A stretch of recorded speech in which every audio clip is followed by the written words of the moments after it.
Hello guys, this is my Blood Mage Spark build, and I just wanted to get this build out because Master T and all of my friends kept pushing me for this build guide. And so basically, why are we going Blood Mage? It's pretty simple because this patch, the regen, is just very insane. As you can see, it might not look this good in Hideout, but if you look at the numbers actually, you see the life regen, it keeps ramping and ramping and ramping, right? And in maps, you will actually hit mobs, and that will enable the ramping way faster. You will never be down like this in a map once you hit a single mob. And even if you don't hit a mob, you will still regen your life either way, all the time. So anyways, how does the build actually work though? It's pretty simple. It's just this gem, really. The gem is allowing us to convert our life into physical damage, and we are scaling everything onto that, basically. Because if you look at our spark, right, it's not even doing any lightning damage anymore, as you can see. And that is basically because of this gem that we are using, the brutality gem. But I will get into that in a second. So the bloodletting, basically, as it works is, we will get extra physical damage per 10 life cost, and we are scaling life cost heavily in this build. And how do we recover all the life, you may ask, but it's very simple, because with this patch we got the new Undying Hate, right, with the Tech Rod, which is giving us the... where is it? There, the Sacrifice of Blood. And this single-handedly pretty much enables the whole build to be able in this level. Because this just gives us crazy regen. As you saw, like one of the biggest problems that you usually have as a Spark Archmage, I'd say, would be to fix your regen problems, right? Here, you don't have them. And it's actually so crazy, the regen, that you don't really need a lot of other defensive layers, because I got even so far and dropped all my elemental resistances, as you can see here at the bottom. But it doesn't matter, because this item gives us so much max life, and we are regenerating so much life, that if something is not one-shotting us, we are not dying.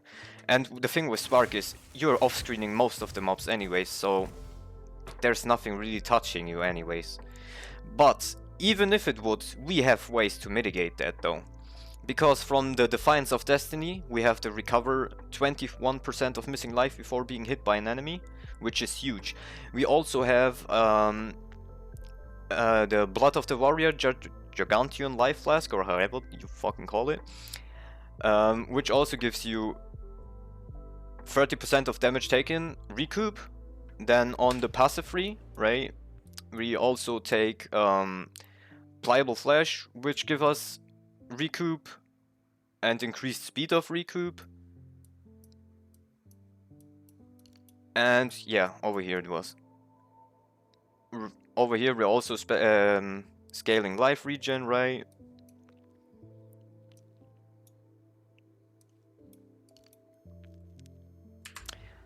Alright, so why did I move to Spark though? Basically, I was league starting, as a lot of you guys probably did, as a Spark Blood Mage, no, not Spark Blood Mage, as a Fireball Blood Mage, Fusiliad Blood Mage, following Captain Lance's build. And I'm honest, I was having a big blast, but once I got really into very juiced mapping and stuff like that, for me the build just felt kinda clunky. And I knew that this gem here, it would be possible to apply this gem to basically every skill, right? And so I thought to myself, well, what's the best clear skill? And I always loved Spark. And so I thought, well, let's just use that, right?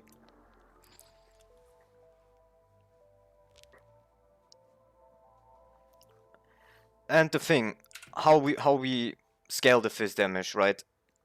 We get a bunch of fizz damage from our life on top of this. Then we get 30% extra physical damage that we get from this gem, right? But this removes our elemental and chaos damage. We do not care. We literally do not care, because this fizz damage, if I take off this gem, you will see the damage. Look, this is 73k damage, and if we equip this gem, that's 590, right? And then if we put that on, it's literally insane, guys. Like, I don't know what they were thinking. But anyways, while we're at it, I'll just go over the supports real quick. So we go for the bloodletting, obviously, to get the physical damage. Then we go for brutality to get the enhanced physical damage. We go for halved. Then we go for projectile acceleration.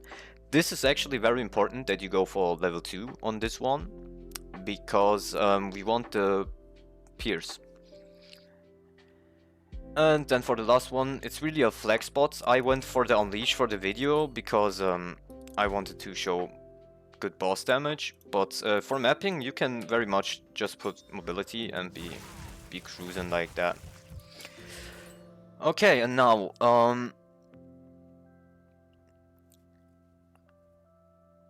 how are we scaling the physical damage even further?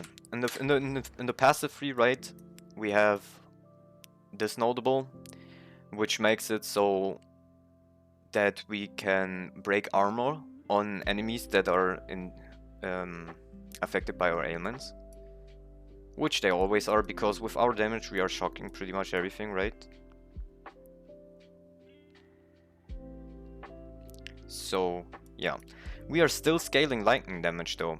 Funnily enough, like, lightning damage still gives us something because it gets converted to fizz, right?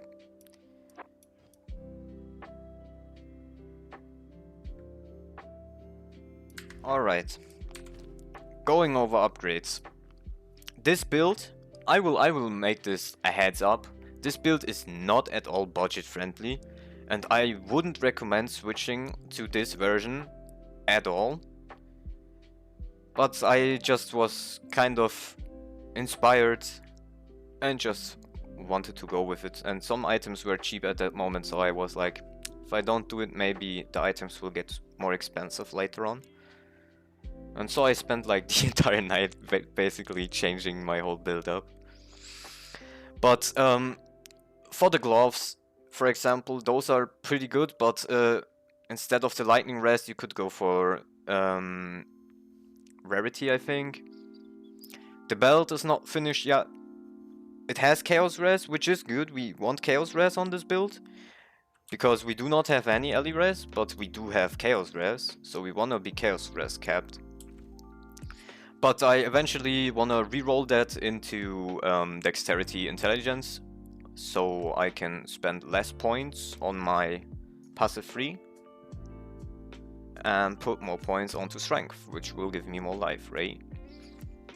Then on the boots, it's pretty obvious, right? You could get 3 sockets here and whatever, but in general you just want those stats. You want the life, the move speed, the chaos res, and the increased effect of socketed items. And you want at least 2 sockets. Then for the ring, this is actually very important. It is also not finished yet, as you can see. But you want, on this, you really just want the life, cast speed and chaos res. In a perfected version like mine, you would want the rarity, and then for the unveil I need to go for the lightning damage. And then I just mirror that with the Calandra's touch, right?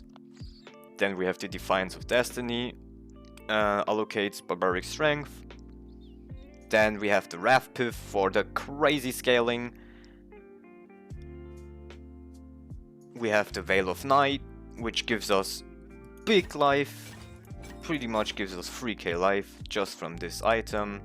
Then we have obviously the Chaos Heart, which makes us a no spirit gamer, which also is just giving us stupid amounts of life, right? Alright, let's go a little bit over the passive free. I know this looks very cursed, but it's actually making a lot of sense.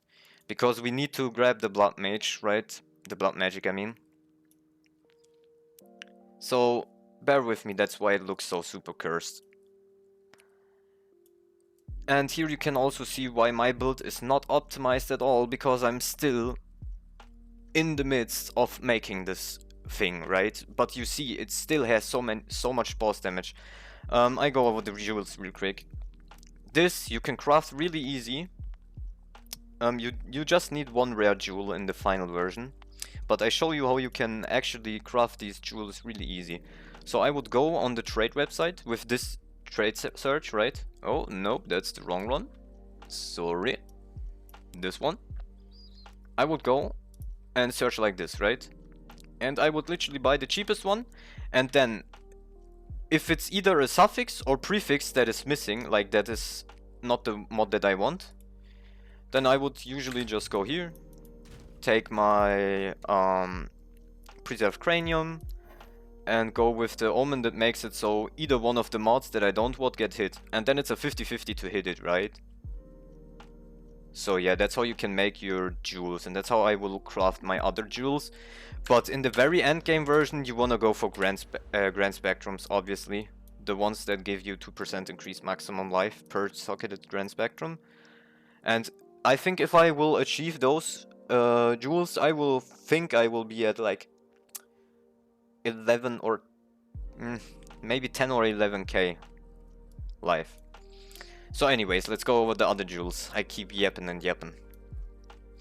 This is very important. The from nothing, we want to allocate the iron reflexes here. Because that's something that I found out is when trying to make this build. I was basically looking for percent life, right? And there really is only this percent life reel over here. And then they added this new thing, I think. I think it's new.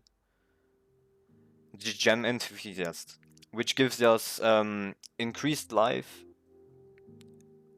and move speed for just one jewel socket and one passive point. And I think that's very huge for this build. And people are sleeping on this, man.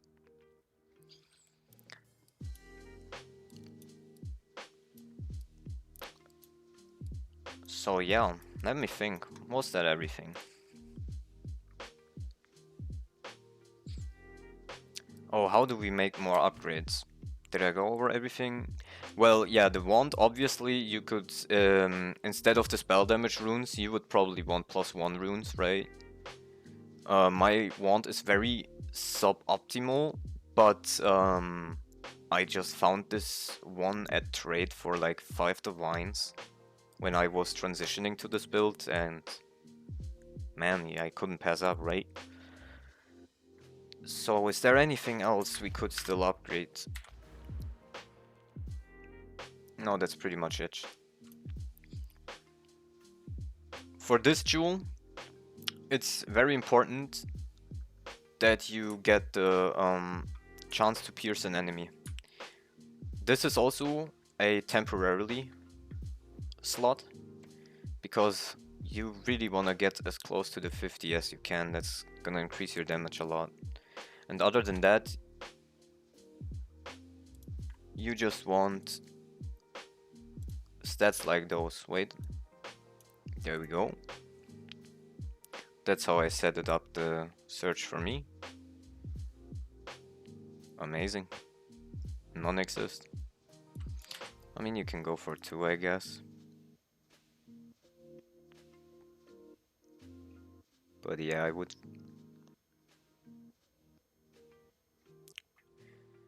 I'm still trying to find a 4 bonus one, basically. So anyways, guys, I'm pretty new to this YouTube thing.